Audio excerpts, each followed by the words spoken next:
Before we start tonight's Star Wars video for Connor, I wanted to dedicate this to the memory of Rachel Lillis, who was the voice of Misty and Jesse.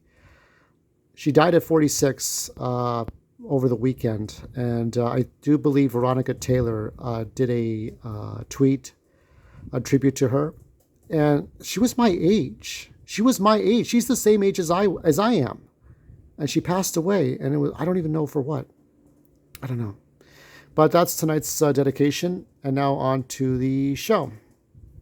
The first time I ever saw Star Wars, I believe, I remember seeing images of Luke swinging Leia across the chasm in episode 4, what that back then it was called, A New Hope. And those were the CBS Fox VHS tapes. And I think there were Betamax tapes as well. And I do remember there was an educational book in which Han Solo and Chewie, not the real actors, but some voice actors that sounded like Han and Chewie, were putting together the Millennium Falcon and some other ships with triangles, squares, and rectangles and colors. And I had to remember these. And I remember a pop-up book from Return of the Jedi. Of course, I remembered the Ewoks movies and the Ewoks and Droids Saturday morning cartoons. And that's about it. That's all I could remember. And then I didn't watch, I never watched the special editions till later, but I didn't watch the CBS Fox VHS tape. Actually, they weren't even the CBS Fox. They were the THX 1994 editions. So they came before the special editions, and they we're still a couple of years removed from the Phantom Menace and the Attack of the Clones, all the prequels. So once I got into that, I got into the prequels, I got into everything else, the Clone Wars. Now, I would have to say my favorite George Lucas movie is not even Star Wars. That would be over here, THX 1138. And I'll tell you, THX 1138 is probably my favorite movie to watch on New Year's Eve. Because it's about you start off with watching the old serial of Buster Crabbe in Flash Gordon. And then after you see Flash Gordon, or is it Buck Rogers? Buck Rogers in the 25th century. Then you get to THX, and this guy is trying to get out of the superstructure. It's almost like somewhere between Coruscant and the Death Star. It's like a prison. This is the remastered one, of course. The remastered. See, you didn't really think this movie was going to ever be re-released, and George Lucas was never going to touch it, right? Of course he did. Once he gets to the outside, it's like the beginning of Breath of the Wild when Link runs out of the cave and explores the wild. And that's a great movie to watch because you're cutting all the bullshit from last year and starting the new year fresh, and that's what the movie's about. I I loved watching when every for so from 2005 and onward, every week from like the beginning of Thanksgiving and then all the way to like Christmas, I would watch. What I would do is I would watch like for a 3-day weekend. I would watch Star Wars. Okay, so I would watch the Phantom Menace. Then I would watch the Fridays. I would watch the movies 1 through 6. Then I would watch the documentaries, and then on Sunday I would watch it with commentary. And I did that 6 times with looking at all the. I kind of had to split up the documentary of Empire of Dreams into 3 parts and look at certain sections because the DVDs for those 3 movies are a little bit shorter for the original trilogy. And I have the Clone Wars stuff here. The Clone Wars. I think it's split up. I got season 3, and I got 6 and 1, and I think 2's in here somewhere, right? I know I have the rest somewhere. I know I do, but right now I just have those. So I'm looking for all my DVDs for. Oh yeah, so these are the. That's 2 and 3, and those are the Rebels. And take a look at this. If you like Clone Wars, Star Trek Prodigy is a really good one to look at. But anyway, so I've looked at all those Clone Wars. I stopped caring after I looked at The Force Awakens. And you know what I did recently? Everest Productions, like Everest, Mount Everest. His symbol is the orca or the killer whale. He made some revitalized versions of The Last Jedi and The Rise of Skywalker, and they were really good. That I watched The Force Awakens all over again, uh, like I think a week last weekend, and I really appreciate it more because um, aside from the narrative, that I liked the wills that control the midichlorians that control the Force, and the stormtroopers were on one planet, and you had maybe the Pikes and the Hutts and different crime syndicates taking over instead of battle droids and stormtroopers, and you had Darth Maul and Darth Talon. I mean, it was like you had those things, but what we got for the revitalized stuff for the fan movies was really good, especially Darth Plagueis at the end. I mean, just big spoiler there, but it's a fan film, so you can either take it or like it. Um, these here are my Dark Horse books. In there, I will show you. So this is from the Star Wars, right? And this is Star Wars Legacy. That's the Kate Skywalker stuff. That's Kate Skywalker. So I got the Kate Skywalker stories. It's a great epic. And then in here are the Dark Horse, not the Marvel re-releases, because I don't know, for whatever reason, I think that Dark Horse got helicopters for some fucking reason. Um, Dark Horse sold off a lot of their great assets to Marvel, Disney. Great Dark Horse. You sold the things that were making you money. Now you have shitty stories coming out of your ass. Thanks a lot, Dark Horse. You got less stories. Anyway, I don't know if I have any other proper images. I know we can look at. I'm going to take out the purge and we can talk about your channel. So I saw that you have 9 videos, right? And I don't know if you had more or what you did. I think somebody said that if you delete all your videos, it ruins your algorithm. So maybe if you have other videos, I think you said you're going to put up another one. But your video came across my feed, and I'm not here to tell you to give up or not, or to not give up or anything like that. But you're still a young man. I don't think that. I also don't think going the way of Etika is wrong. Don't go the way of Etika or Reckful, please, Connor, please don't do that. Okay. But I hope that you know what you want to do in life, and I hope you know where you want to go in life. Because while it may be the end of YouTube, it may not be the end of technology for you or the internet. Because you'll always make videos, but maybe for a smaller audience, maybe for a PowerPoint presentation to find some purpose. But I joined YouTube because I was out there and I hustled. So you're at that age where you have to kind of kiss the ass of the corporation. You gotta hustle. See who wants you, see who approves of you.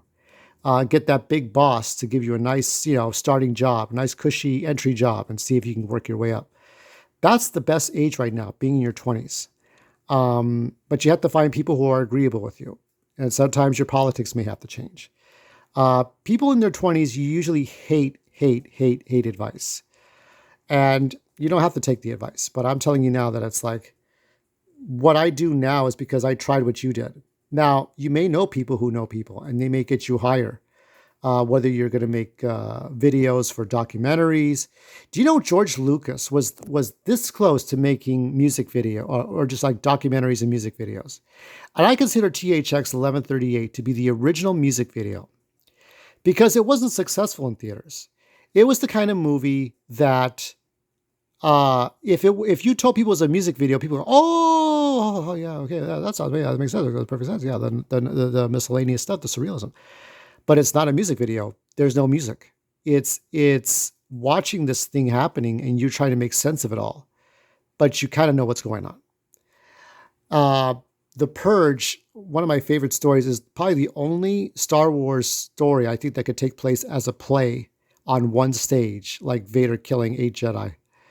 And as it is, they're trying to do something else with Vader and Jedi. I don't even know what they're doing. I have no idea what they're doing with these stories now. They're trying to do it with they did it with the Acolyte. Skeleton Crew is about to come out. Um, I just don't care much for Disney's Star Wars. I think, I was more interested in seeing what George Lucas would have done with 7, 8, and 9. I think what I learned from George Lucas's planned trilogy is that Luke Skywalker would have gone to the place Yoda had gone to, and he would have tried to take out the negative wills in order to save the galaxy. But by taking out the wills, you're doing the very thing that the Sith do, right? The Sith are trying to take out the happy wills and the confidence wills, right? In exchange for anger and confusion and um, the joy, right? Taking the joy out, right? So that people.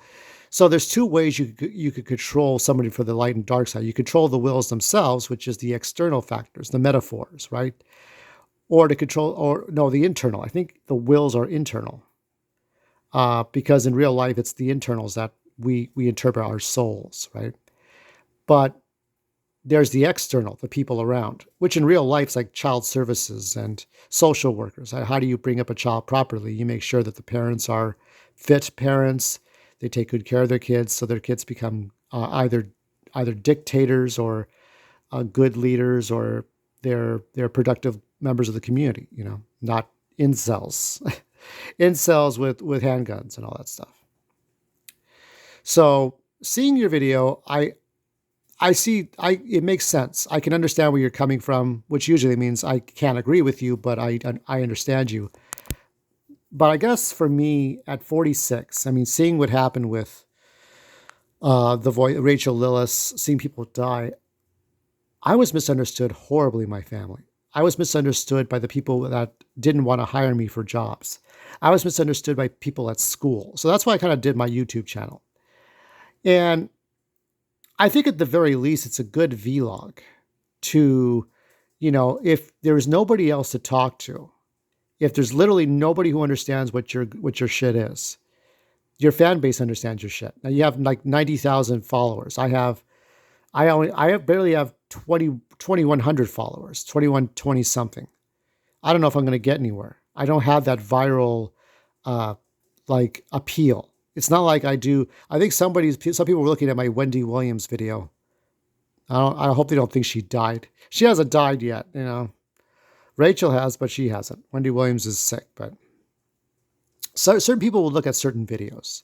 But I'm not the kind of person that gets like 10,000 comments and 10,000 likes and 50,000 hits, and I get subscribers up the ass. Every day, every time I take a shit, 100 subscribers come in. That's not my life, man. I may get new subscribers every week, maybe on two hands, to be generous, maybe on two hands every week, a number of subs. But that's about it. I don't know what's meant to happen for me. But when I went out in the real world, like you're about to do, I failed miserably. And I think what you can do is take from my failures and make that into successes for you.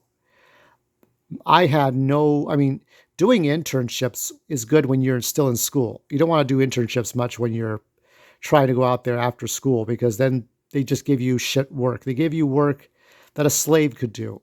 And it's like, you might as well get paid for it if you're not learning anything. So this is the purge, right? This is the purge of, but don't purge your videos. Just keep your videos up there. Maybe do vlogs. It doesn't have to be Star Wars. It could be just about where your life is going. Maybe a secondary channel to talk about your life. I mean, if people can care about you as a person, they can care about the things you do. It'll be a lot less viewers, but they'll know who you are, Yeah, I do understand George Lucas isn't a presence. He sold the company, but he thought he could trust fucking Kathleen fucking Kennedy, and look what she did. Look what Kathleen did, right? I said in one of my last videos that Bruce Timm is done. I think he is. I think that he doesn't have the pull that when I say Kathleen Kennedy, everybody knows who that is. If I say Bruce Timm, it takes people a few seconds. And if they think of Batman, they're like, oh yeah, that's the guy that draws Batman. Oh, I remember. What's going on with him? It's like nobody really knows. He tries to be the Hollywood standard. But I think over the decades, he's lost his pull. He's lost his, as white people say, street cred. I got street cred, even though we stopped saying homeboys and street cred. White people catch up to the things that we as minorities used to say, but we don't say anymore. It's like, okay, you got okay, all right, you know. So this is one of my favorite stories. I mean, I think I can remember lines from it too.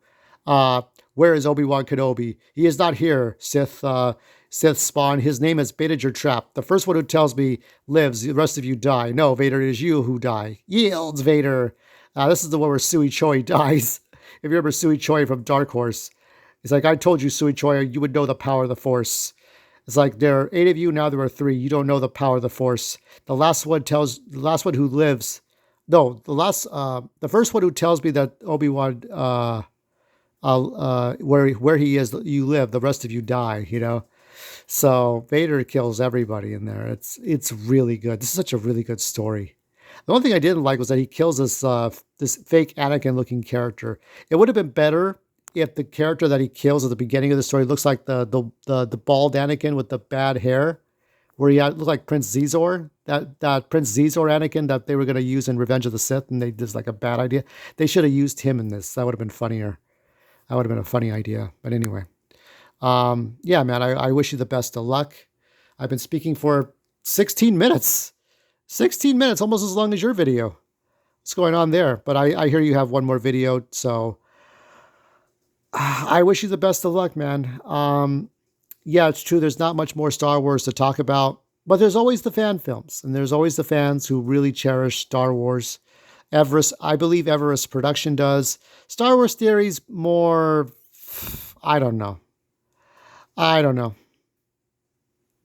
I think what I was thinking about was that when Luke, if Luke had taken the wills away, the trick is to preserve the wills, and that every person has to embrace the dark and light sides, but the dark and the light sides have to be in the right place, lest you fall to the dark side of the Force. And I think that's what Luke ultimately was supposed to learn when he kills Darth Maul in Episode 7, 8, and 9, or he passes it on to Rey and Finn.